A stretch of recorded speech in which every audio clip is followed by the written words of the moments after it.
સાંતલપુર ગ્રામ પંચાયત નજીક જ કચરાનો ઢગલો, સ્વચ્છતાના દાવા, પોકળ આખો રસ્તો કચરાથી ખરડાયો. સાંતલપુર, જે ગ્રામ પંચાયત ગામની સ્વચ્છતા અને વિકાસની જવાબદારી લે છે, તેની નજીકની જ હાલત બિસ્માર જોવા મળી રહી છે.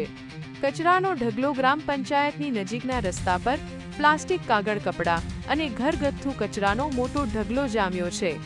દુર્ગંધ અને બીમારી. કચરાને કારણે આખા વિસ્તારમાં દુર્ગંધ ફેલાઈ છે.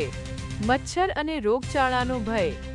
અવરજવરમાં તકલીફ. શાળાના બાળકો, વૃદ્ધો અને સામાન્ય નાગરિકોને આ કચરો ઓળંગીને જવું પડી રહ્યું છે. જવાબદારી કોની? પંચાયતથી થોડા મીટર દૂર જ આવી હાલત હોય તો ગામના અન્ય વિસ્તારોની શું હાલત હશે? રસ્તો સંપૂર્ણપણે કચરાથી ભરાઈ ગયો છે. નાગરિકોની માંગ. ગ્રામ પંચાયત દ્વારા તાત્કાલિક સફાઈ કામગીરી હાથ ધરવામાં આવે અને નિયમિત કચરા ઉપાડવાની વ્યવસ્થા કરવામાં આવે. સ્વચ્છ ભારતના નારા ત્યારે જ સાર્થક થશે જ્યારે આપણી પંચાયતોથી જ સ્વચ્છતાની શરૂઆત થાય. તંત્રએ આ મુદ્દાને ગંભીરતાથી લેવો જોઈએ. Mehulsinh Jadeja, Neet 24 news, Santalpur. Daily news update માટે નીટ 24 ને સબસ્ક્રાઇબ કરો.